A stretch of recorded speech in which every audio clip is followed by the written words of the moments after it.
বাবা বিশ্বনাথৰ আজি গোসাঁই ফুৰোৱা উৎসৱ, সেই উৎসৱ এতিয়া 441 বছৰত ভৰি দিলে।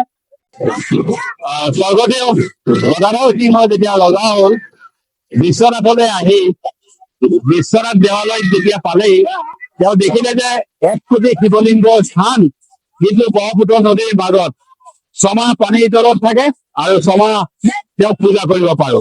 গতিকে ৰজাই ভাবিলে যে যিহেতু কাশী আমি 12 মাহে পূজা কৰিম, সেইকাৰণে মন্দিৰৰ প্ৰাংগণতে এটা দলৰ স্থাপন কৰিলে আৰু তাত বাবাক স্থাপন কৰি পূজা কৰিম বুলি ভাবিলে।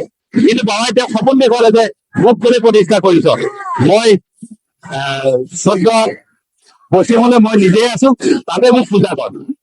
ৰজাই যেতিয়াই খান্দি পেলাই বাবাক পালে, সেইদিনাৰ পৰা আজিলৈকে কণ্টিনিউৱাছলি পূজা হৈ থাকে আৰু তেওঁৰ নিৰ্দেশ মতে তেওঁ গঢ়ি থৈ যোৱা এই পৰম্পৰা আমি চলি আহিছো। আহোম ৰজাৰ নীতি নিৰ্দেশনা পৰম্পৰা মতে চলা অসমৰ একমাত্ৰ মন্দিৰ এইখনেই। আজি এতিয়া আমি 10:45 পিছত ওলাই যাম বুলি ভাবি, মানে 11টা হলেও দেৰি নহব চাগে, কাৰণ আজি যথেষ্ট ভিৰ আহিছে। গতিকে সকলোকে সন্তুষ্ট কৰি বাবাক দৰ্শন কৰি ওলাই যাম। ওলাই যাওঁতে সকলোৰে পদূলিয়ে অসমা খবৰ লৈ ঘৰৰ গৃহস্থক আশীৰ্বাদ দি যাব। ঘৰৰ পৰিয়ালৰ বা ল'ৰা ছোৱালীক কল্যাণৰ মংগলৰ আশীৰ্বাদ দিব। এনেকে কৰি তেওঁ মেলা বাতৰি পাব। প্ৰথমতে আমাৰ ভেৰি গাঁৱৰ যি পাইকৰ ঘৰ আছে, যি নামঘৰ, সেই নামঘৰত পৰিব। তাৰ পৰা আহি মেলা বাতৰি পৰিব, আকৌ গধূলি পুনৰ মন্দিৰলৈ বুলি যাত্ৰা দিব।